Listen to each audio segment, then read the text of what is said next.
Hər vaxtınız xeyir. Real sizə Gəncədən 3-cü MDB oyunları barədə xəbər verməyə davam edir. Artıq bugün tədbirin rəsmi açılış mərasimi keçiriləcək. 2 gündür xırda yarışlar baş tutsa da bugün rəsmi açılış mərasimi reallaşacaq və onlara rəsmən start veriləcək. Biz isə tədbirin reallaşacağı Gəncə şəhər stadionundayıq. 3-cü MDB oyunlarının rəsmi açılış mərasiminə məhz stadion ev sahibliyi eləyəcək. Ondan da gördüyünüz kimi açılış mərasiminə hazırlıq işləri görülür və bəli, tədbir çərçivəsində möhtəşəm səhnə qurulub. Burada böyük bir səhnəmiz var. Eyni zamanda idmançıların paradının reallaşması üçün böyük bir ərazi ayrılıb. Eyni zamanda bayraq dirəkləri var. Burada təbii ki, ev sahibi ölkəyə bayraq təhvil veriləcək və mən tribunalara diqqəti çəkmək istəyirəm ki, oyunlara maraq kifayət qədər çoxdur. Burada azarkeşlər hazırda gəliblər. Tribunaların böyük hissəsi artıq dolu və stadionun çölündə də sıxlıq var. Azarkeşlər yavaş-yavaş gəlib açılış mərasimi üçün öz yerlərini tuturlar.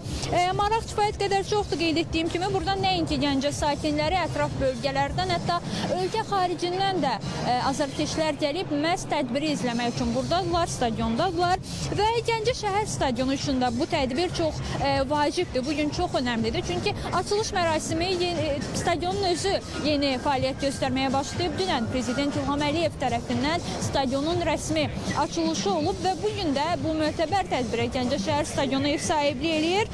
15.343 nəfər tutumu var arenanın. Açılış mərasiminə gəldikdə isə mərasim saat 19:00-da start götürəcək. Buna da isə xırda hazırlıq işləri görülməkdədir. Demək olar artıq hazırdır. Arena açılış mərasiminə bizimsə sizə hələlik çatdıracaqlarımız bu qədər, amma gözünüz realda olsun, çünki ən son məlumatları biz sizə çatdırmağa davam edəcəyik. نؤكد حرصنا على العمل المشترك القائم على الاحترام المتبادل